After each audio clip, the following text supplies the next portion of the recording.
Hello बच्चों, कक्षा 8 के विज्ञान विषय के अंतर्गत पाठ प्रकाश के अभ्यास प्रश्नोत्तरी में आपका स्वागत है।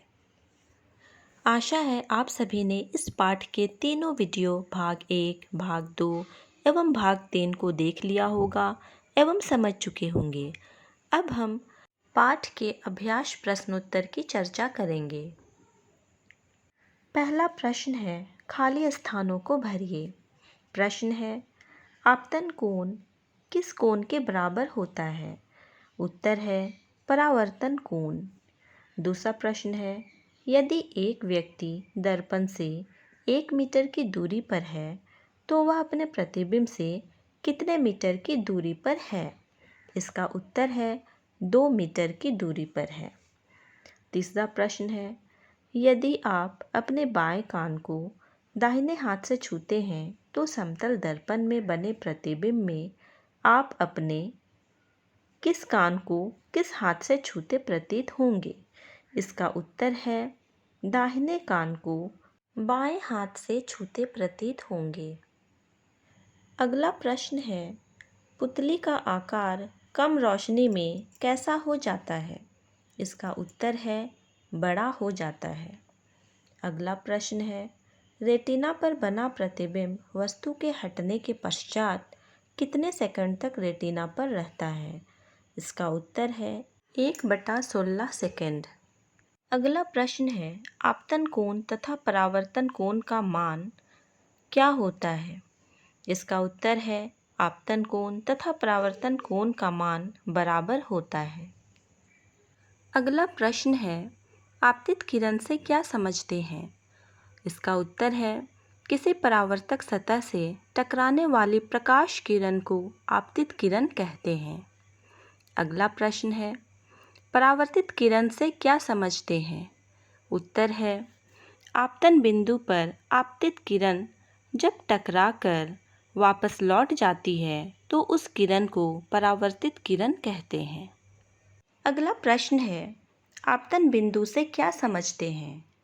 उत्तर है आपतित किरण किसी परावर्तक सतह के जिस बिंदु पर टकराती है उस बिंदु को आपतन बिंदु कहते हैं।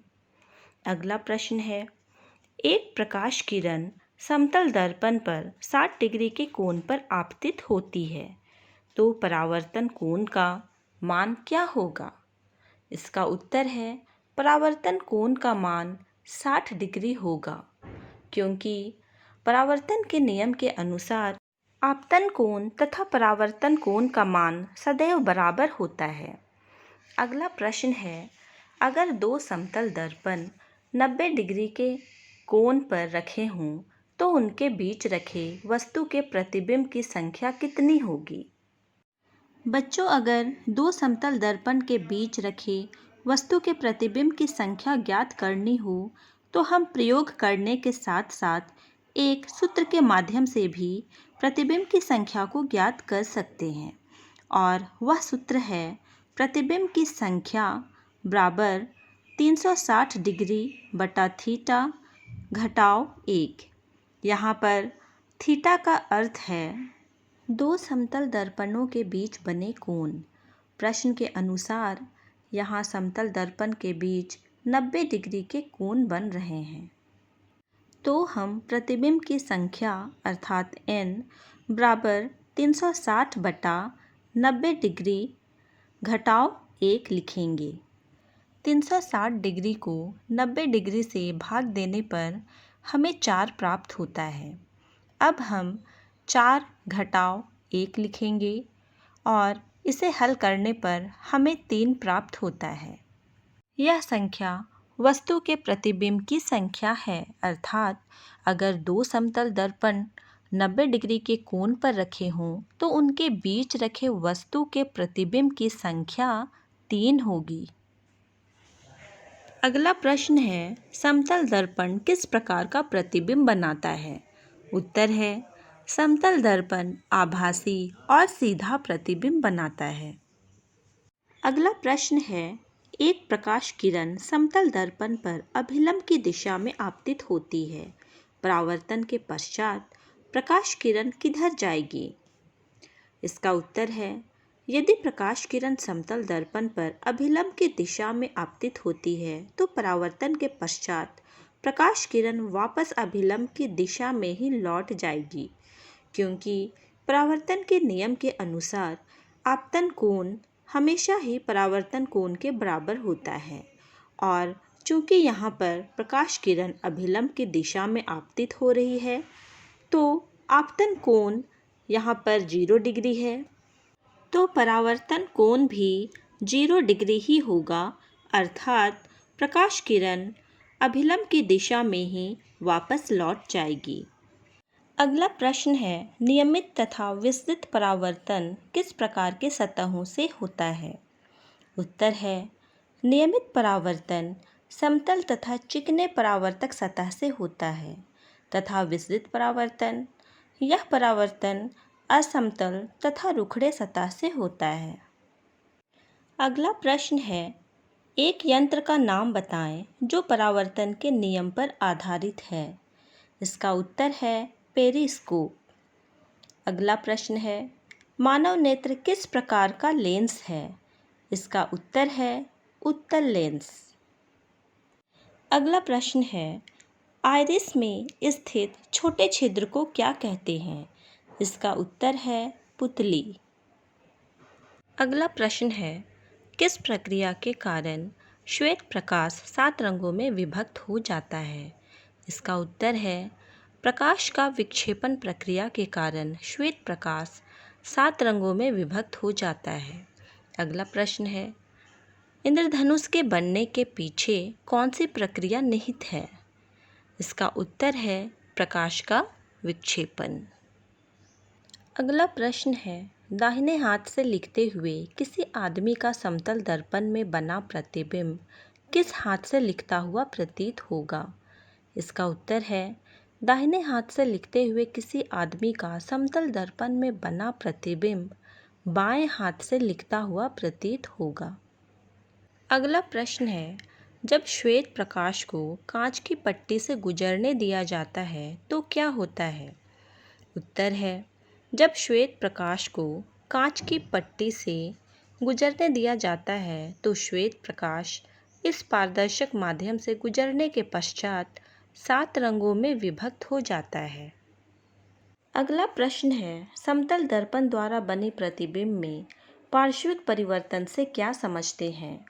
इसका उत्तर है, समतल दर्पण द्वारा बनी प्रतिबिंब में पार्श्विक परिवर्तन से तात्पर्य है वस्तु का दाहिने स्थान से बाएं तथा बाएं स्थान से दाहिने में होने का आभास होना या प्रतीत होना। अगला प्रश्न है, मानव नेत्र का चित्र बनाकर उसके विभिन्न भागों का नाम लिखें। मानव नेत्र के विभिन्न भागों के नाम हैं पक्षमाभ पेशी, परितारिका या आइरिस, लेंस, कॉर्निया, रेटिना, अंधबिंदु तथा दृक् तंत्रिका। अगला प्रश्न है, प्रिज्म से होकर गुजरने वाले श्वेत प्रकाश का विक्षेपण दर्शाएं। इसका उत्तर है, श्वेत प्रकाश प्रिज्म से गुजरने के पश्चात 7 रंगों में विभक्त हो जाता है। ये 7 रंग हैं बैगनी, नीला, आसमानी, हरा, पीला, नारंगी तथा लाल। इन 7 रंगों का क्रम संक्षेप में बै नी आ हा पी नाला के रूप में स्मरण कर सकते हैं। अगला प्रश्न है, 2 प्रकार के परावर्तन का नाम बताएं। उनमें कौन सा परावर्तन वस्तु का साफ साफ प्रतिबिंब दिखलाता है? इसका उत्तर है, 2 प्रकार के परावर्तन हैं नियमित परावर्तन तथा विस्तृत परावर्तन। इनमें से नियमित परावर्तन वस्तु का साफ साफ प्रतिबिंब दिखलाता है। अगला प्रश्न है, अगर 2 समतल दर्पणों के बीच का कोण निम्नलिखित हो तो प्रतिबिंब की संख्या बताएं। समतल दर्पणों के बीच के कोण हैं 0 डिग्री, 30 डिग्री, 60 डिग्री तथा 120 डिग्री। बच्चों, आप सब सूत्र के माध्यम से प्रतिबिंब की संख्या निकालना सीख चुके हैं। सूत्र है प्रतिबिंब की संख्या बराबर 360 डिग्री बटा थीटा घटाव 1। सूत्र के द्वारा हल करने पर प्रतिबिंबों की संख्या इस प्रकार प्राप्त होती है। यदि दो समतल दर्पणों के बीच का कोण 0 डिग्री है तो प्रतिबिंब अनंत बनेगा। यदि 30 डिग्री है तो प्रतिबिंबों की संख्या 11 होगी। और यदि 60 डिग्री के कोण पर दो समतल दर्पण हैं तो प्रतिबिंबों की संख्या 5 होगी। और यदि दो दर्पण के बीच का कोण 120 डिग्री है तो प्रतिबिंब की संख्या 2 होगी। अगला प्रश्न है, श्वेत प्रकाश 7 रंगों का मिश्रण है, इसे किस प्रकार दर्शा सकते हैं? इसका उत्तर है, सूर्य के प्रकाश की किरण को एक संकीर्ण छिद्र द्वारा प्रिज्म के फलक पर यदि पड़ने दिया जाए तो प्रकाश किरण प्रिज्म से गुजरने के पश्चात 7 विभिन्न रंगों में विभाजित हो जाती है। रंगों की इस पट्टी को पर्दे या दीवार पर प्राप्त किया जा सकता है। 7 रंगों का क्रम इस प्रकार होता है: बैंगनी, नीला, आसमानी, हरा, पीला, नारंगी तथा लाल। इस क्रम को हिंदी में बै नी आहा पी नाला द्वारा याद रख सकते हैं। इसके साथ ही श्वेत प्रकाश 7 रंगों का मिश्रण है, इसे रेखांकित चित्र द्वारा इस प्रकार दर्शा सकते हैं।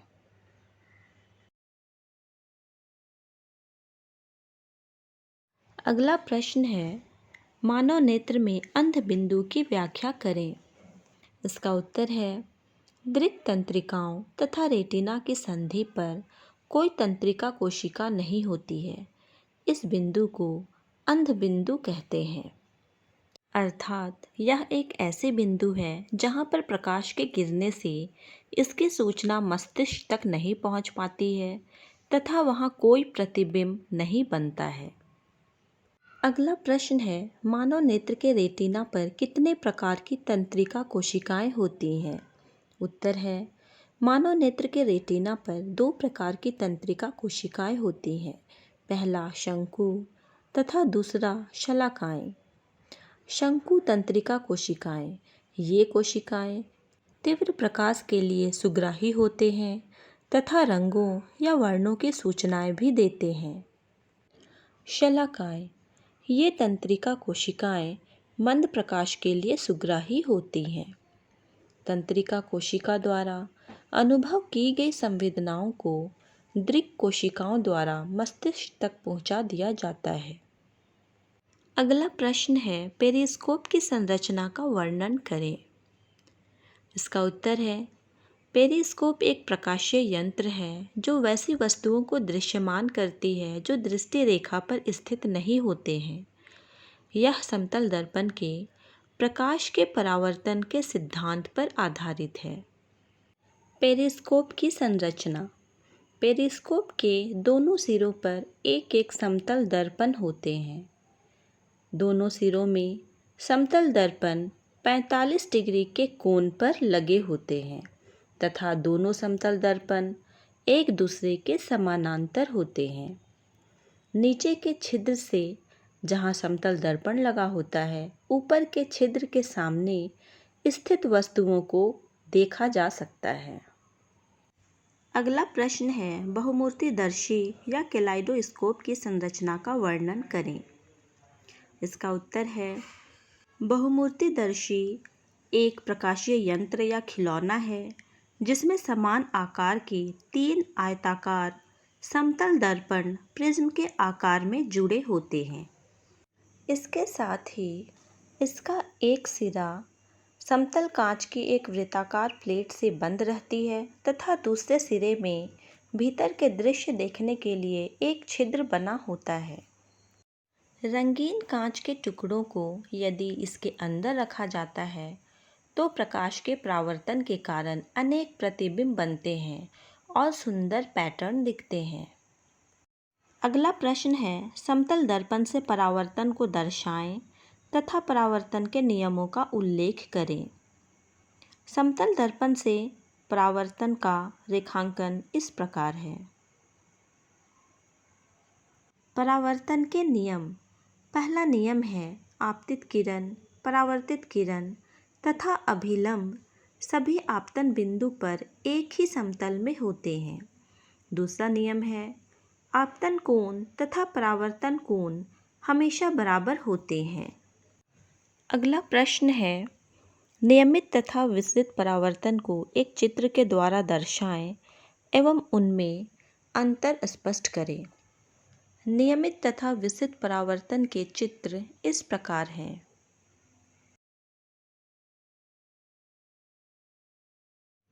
नियमित तथा विसरित परावर्तन में अंतर। नियमित परावर्तन समानांतर प्रकाश किरणें किसी समतल परावर्तक सतह से परावर्तन के पश्चात भी समानांतर रहती हैं। इस प्रकार के परावर्तन को नियमित परावर्तन कहते हैं। इस प्रकार का परावर्तन समतल तथा चिकने परावर्तक सतह से होता है। विसरित परावर्तन जब समानांतर प्रकाश किरणें किसी परावर्तक सतह से परावर्तन के पश्चात समानांतर नहीं रहती हैं, तो इस प्रकार के परावर्तन को विसरित परावर्तन कहते हैं। इस प्रकार का परावर्तन असमतल तथा रुखड़े परावर्तक सतह से होता है। अगला प्रश्न है चित्र द्वारा एक मोमबत्ती का समतल दर्पण के द्वारा बने प्रतिबिंब को दर्शाएं। मोमबत्ती के प्रतिबिंब को देखते हुए समतल दर्पण में बनने वाले प्रतिबिंब की विशेषताएं लिखिए। एक मोमबत्ती का समतल दर्पण के द्वारा बना प्रतिबिंब इस प्रकार है। मोमबत्ती के प्रतिबिंब को देखते हुए समतल दर्पण में बनने वाले प्रतिबिंब की विशेषताएं निम्नलिखित हैं। समतल दर्पण से बना प्रतिबिंब दर्पण के पीछे बनता है तथा यह प्रतिबिंब आभासी एवं सीधा होता है। समतल दर्पण से बना प्रतिबिंब वस्तु के आकार के बराबर होता है। समतल दर्पण से वस्तु की दूरी तथा प्रतिबिंब की दूरी समान होती है। समतल दर्पण से बना प्रतिबिंब पार्श्विक परिवर्तित होता है।